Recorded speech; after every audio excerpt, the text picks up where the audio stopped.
I'm conscious of the contribution from the floor that said that we shouldn't really be talking about these big cross-border issues. We should be talking about the things that matter within communities. Well, I'm afraid, I'm sorry, I'm going to talk about the cross-border issues here. Partly because I think that a lot of the uncertainty that is palpable within the debate is a reflection of the vision of independence that's been presented, which is one very much of a partnership with the rest of the UK. The partnership theme is prominent in the white paper, and with the aid of my trusty iPad, I did a quick count of the number of times that partner or partnership was mentioned and came to over 260 matches in the white paper, which even for a document of that size seemed to me to be quite a lot. All sorts of partnerships, of course, social partnerships between workers, business, the third sector, partnerships with local government, partnerships within the international community. But most of all, the partnership that is alluded to there is the partnership with the rest of the UK that it's supposed would be maintained in the event of a yes vote. The theme across all of those partnerships is that there would be equality of status between the partners.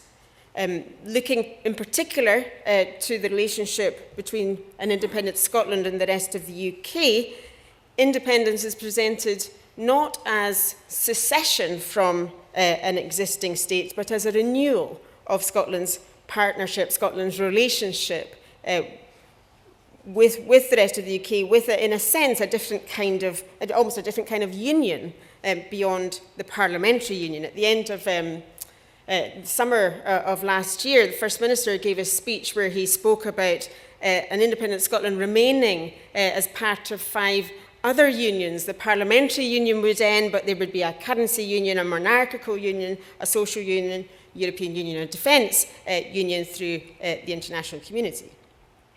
Now, of course, that vision is challenged by opponents for being unrealistic, for not really being independence, and most of all, it's challenged for its inherent uncertainty.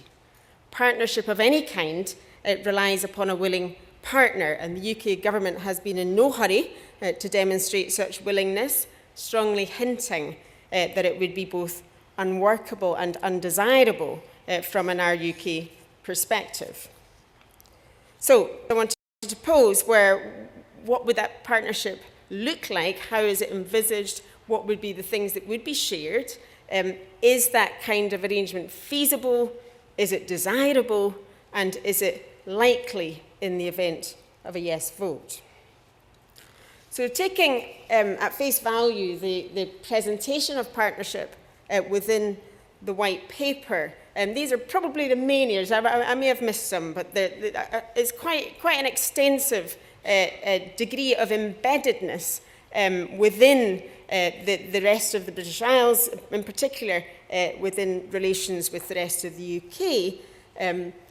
The first of those, in terms of continued monarchy, is not really disputed by anyone. The Union of Crowns would be maintained, even if the parliamentary union was not. Hotly contested, by contrast, is, of course, the idea of a sterling currency union. We've heard eloquently from David Bell this morning on some of the issues around there. But there are many others. A common travel area, for example, extending the UK and Ireland common travel area so as to avoid border crossings, passport control, and to allow labour mobility across the British Isles. Even cross-border arrangements in specialist healthcare are envisaged. So, for example, in transplant donation is envisaged to be continued on a UK-wide basis. An issue dear to the heart of academics is what happens to research funding in the research councils, which are envisaged to be shared, and so on. There's a big list there, some of particularly big issues, particularly visible issues like the BBC and the relationship it would have with a Scottish broadcaster, others a little bit more functional, like the Office of Rail Regulation, and so on. In all of these, the emphasis upon an informal partnership as an equal, as an ally, within the relationship with the rest of the UK, within the European Union, within NATO and other international alliances. Is it feasible?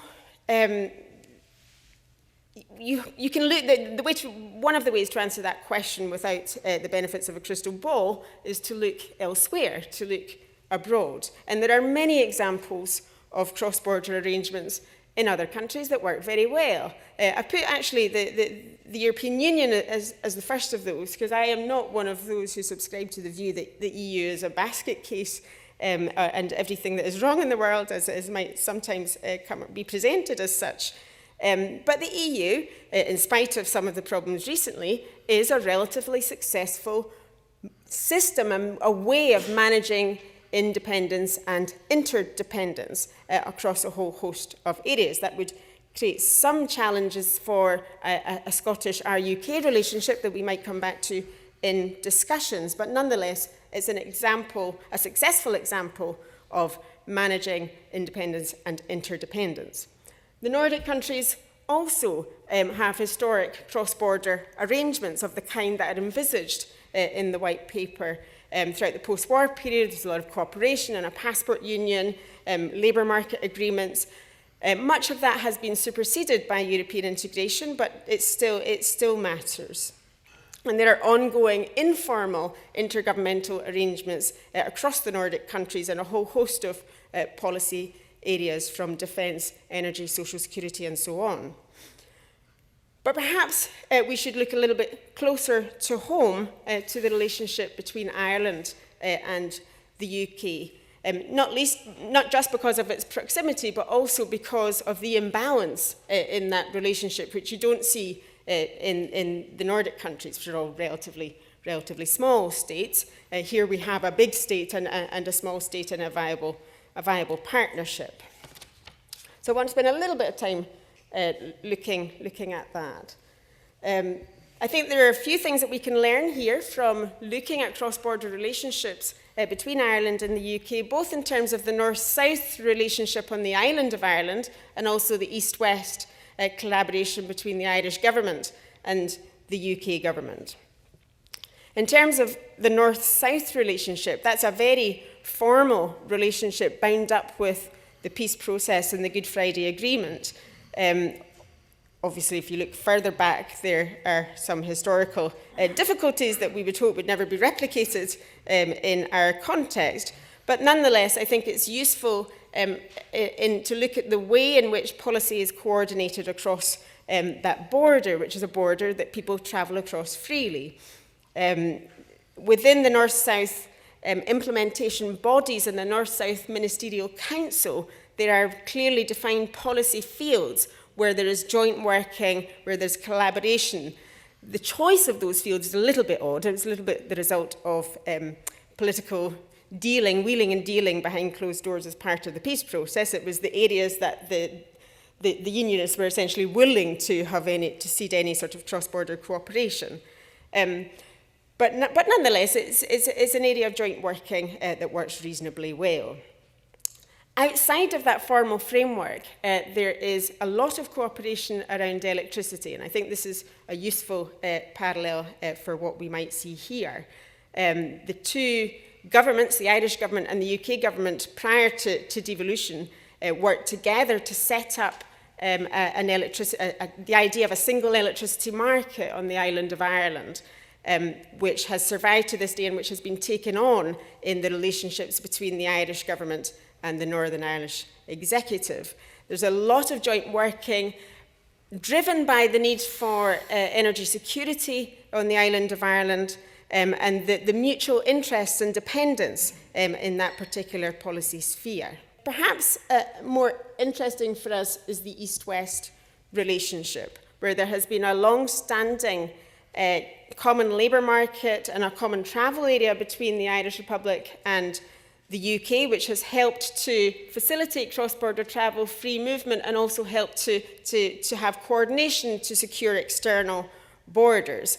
That's partly why Ireland and the UK together are outside of the Schengen area, and it was recognised formally within the Amsterdam Treaty at the time that was agreed at EU level. In recent decades, the relationship between Ireland and the UK has undergone a step change, partly driven by Ireland's membership of the European Union. EU membership gave for Ireland a sense of independence from the UK that it didn't previously have. It changed the nature of that relationship from a dependent one to one that appeared more equal. And certainly when you talk to officials in both contexts, there does seem to be a respect for equality of status that is important in the way that they deal with each other. From 2012, again, the two governments have come together on a 10-year joint working collaboration to work together on a whole host of policy spheres, which is outside of any formal cooperation that they may have within, for example, the British-Irish Council. I include here the statement, an extract from the statement of the Prime Minister in the Taoiseach in 2012. I don't know if you can read it properly up there, but it talks about the shared history, the things that they have in common, the shared cultural contributions, the interlinking of the two economies, and the interest that drives in working together, making the relationship even stronger than has been before. And it's difficult reading that to avoid coming to the conclusion that a Scottish or UK relationship wouldn't be similarly close with similar level of shared interests and perhaps a similar or even greater degree of interdependence. Is such an arrangement, as envisaged in the White Paper, desirable? It's clearly desirable for the Scottish Government, who are presenting it, and who suggest that it's reflective of the realities of an increasingly interdependent world. As you'll see from the presentation that you're about to hear later on from John, I think it would be desirable from the point of view of the public. There's very strong support for an independent Scotland to share with the rest of the UK a head of state, a shared currency, the BBC, shared defence arrangements, and so on, even among those who lean towards a yes vote. From the UK government perspective, and I take that the extract there is from the paper, the Scotland analysis paper that was presented by the Foreign Secretary last week, formal independence under that vision would be likely to mean greater dependence on larger states, such as the continuing UK. The need for alliances as a small state where perhaps they're not needed just now. So taking those two contrasting positions of both governments, which one is the more accurate one? Well, I would say they were both right.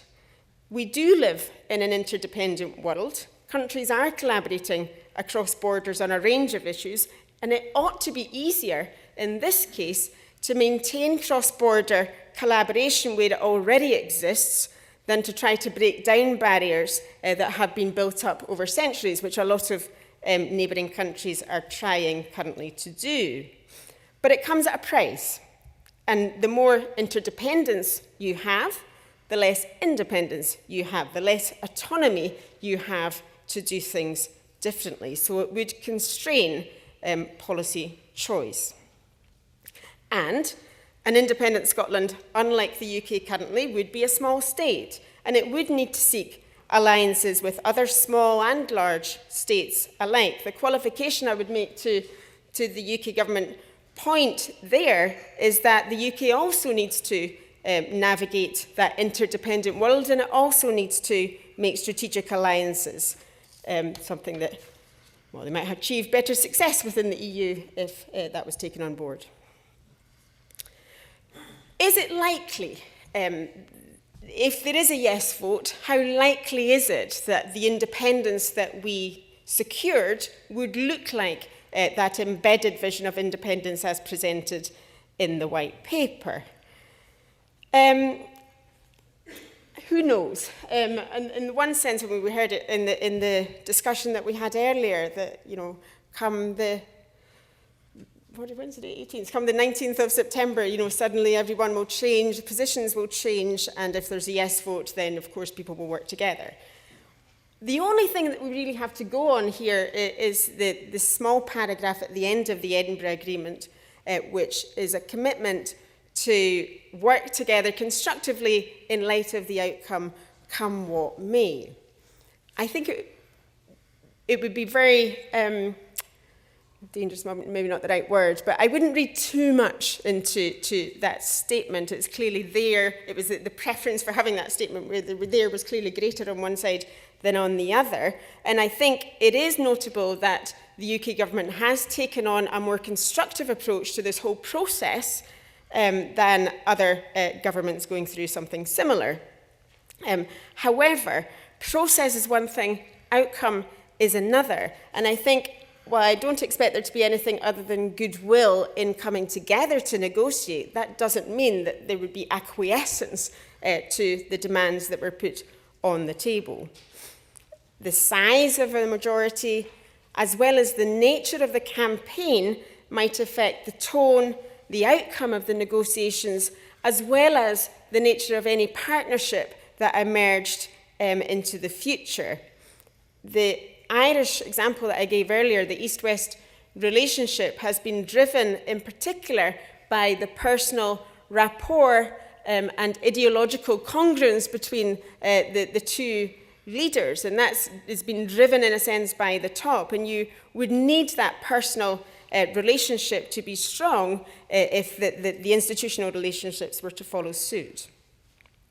I think we also have to think about what is in the respective national interests of both sides here, and also to question actually what do we mean by a national interest. I'm not sure there is anything particular that is a national interest, rather it's the outcome of competing interests within each context. And interests can change, interests can be captured by particular groups with ideological preferences, particular groups with issue demands.